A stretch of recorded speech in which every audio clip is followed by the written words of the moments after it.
wabarakatuh. Perkenalkan, nama saya Restu Julianto. Saya dari kelas 11-3. Sini saya akan meresensi novel Laskar Pelangi, tugas dari bahasa Indonesia keempat. Kenapa saya memilih judul Laskar Pelangi? Karena novel ini sangat memotivasi kita untuk terus bersemangat dalam pendidikan dengan keterbatasan ekonomi. Saya di sini menggunakan PowerPoint. Langsung saja, identitas buku. Judul Laskar Pelangi, penulis Andre Hirata, penerbit Bentang, tahun terbit 2007, tebal buku 533 halaman. Sinopsis dalam novel ini mengisahkan tentang 10 anak berhitung yang tergabung dalam Laskar Pelangi. Mereka adalah Mahal, Ikal, Bintang, Harun, Syahdan, Akyong, Rapani, Borek, Kucai, dan satu-satunya wanita yaitu Sarah. Cerita ini mengisahkan tentang kehidupan pedalaman berhitung yang kontras dan kaya akan timah, namun masyarakatnya tidak mampu memenuhi kehidupannya sehari-hari. Novel ini juga menceritakan tentang semangat juang dari anak-anak kampung berhitung untuk mengubah nasib mereka melalui sekolah. Sebagian besar orang tua mereka lebih senang melihat anak-anaknya membantunya daripada belajar di sekolah. Kesulitan terus-menerus membayangi sekolah di kampung itu. Sekolah yang dibangun atas jiwa ikhlas dan keproparan dua orang guru, yaitu seorang kepala sekolah yang sudah tua yang bernama Bapak Harfan Effendi Noor dan ibu guru yang muda yang bernama Ibu Muslimah Hafsari, yang juga sangat miskin, berusaha mempertahankan semangat besar pendidikan. Sekolah yang nyaris dibubarkan oleh pengawas sekolah Depdikbud Sumsel karena kekurangan murid itu terselamatkan berkat seorang anak yang sepanjang masa bersekolah yang tak pernah mendapatkan rapot. Sekolah yang dihidupi lewat uluran tangan karena donatur di komunitas marginal itu begitu miskin, seperti gedung sekolah yang sudah roboh, ruang kelas beralas tanah, atap yang bolong, bangku yang seadanya, dan pada malam hari dipakai untuk keperluan ternak.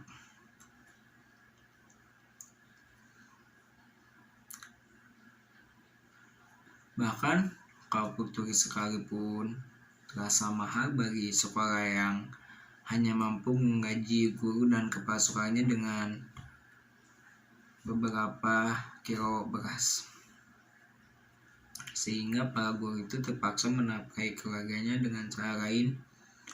Sang kepala sekolah mencakur sebidang kebun dan sang ibu guru menerima jahitan. Demikian, keajaiban seakan terjadi setiap hari di sekolah yang dari jauh nampak seperti bangunan yang akan roboh itu. Semuanya terjadi karena sejak hari pertama kelas 1, sang kepala sekolah dan sang ibu guru muda yang hanya berjasa SMP, mereka berdua saling bahu-membahu membesarkan hati anak-anak tadi agar percaya diri, berani berkompetisi, agar menghargai dan menempatkan pendidikan sebagai hal yang sangat penting dalam hidup ini. Kedua guru ini juga merupakan guru yang urung, sehingga menghasilkan seorang murid yang sangat pintar, dan mereka mampu mengasah bakat beberapa murid lainnya. Pak Harfan dan Bu Mus juga mengajarkan cinta sesama, dan mereka amat menyayangi ke-10 muridnya. Kedua guru miskin itu berjulukan ke-10 murid itu sebagai Laskar Pelangi. Keajaiban juga terjadi ketika sekolah Muhammadiyah dipimpin oleh salah satu Laskar Pelangi mampu menjuarai karnaval mengalahkan sekolah PN atau sekolah negeri.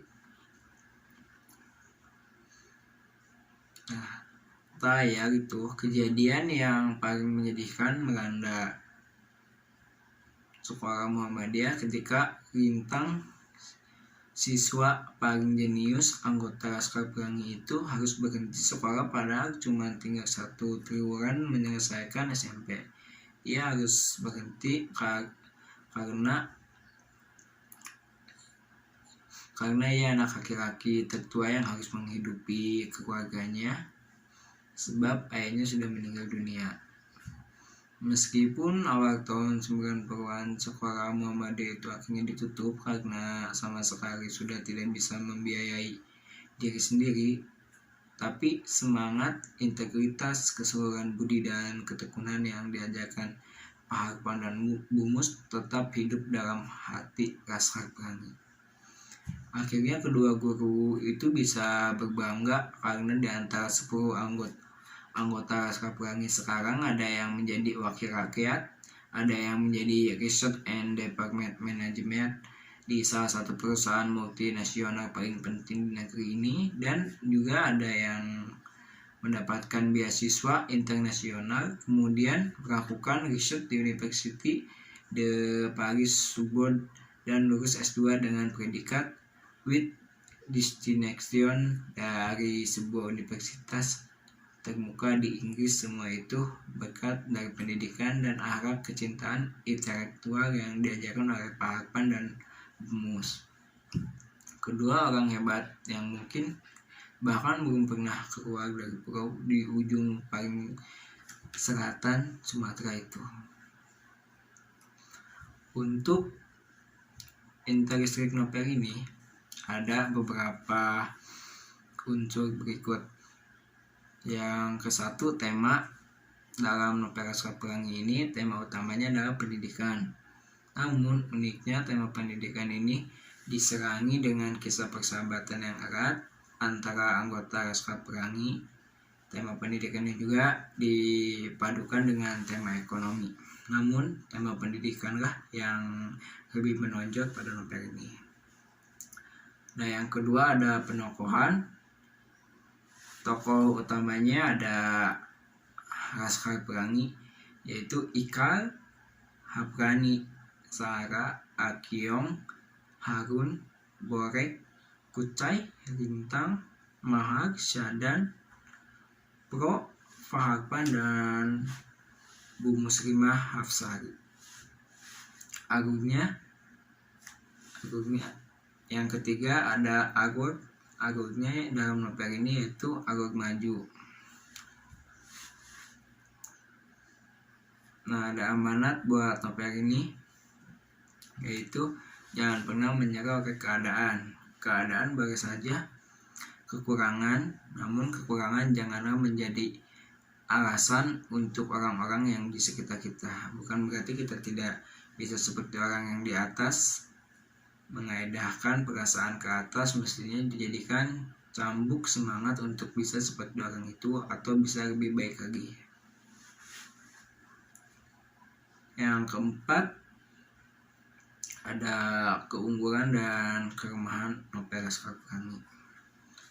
Keunggulan novel ini banyak sekali pelajaran yang kita teladani dari novel Laskar Pelangi, seperti keagamaan moral, ketegaran hidup, bahkan makna sebuah takdir yang tidak bisa kita tebak. Dan kelemahannya terdapat banyak kata-kata yang sulit untuk dipahami atau dimengerti karena menggunakan kata-kata daerah yang belum diketahui artinya. Kesimpulan untuk novel ini sangatlah bagus untuk para pelajar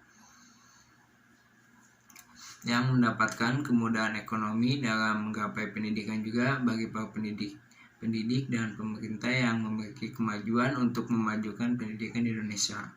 Oleh karena novel ini memiliki banyak pesan moral, pendidikan, dan sosial yang sangat bagus. Nah, itu esensi dari saya. Wassalamualaikum warahmatullahi wabarakatuh.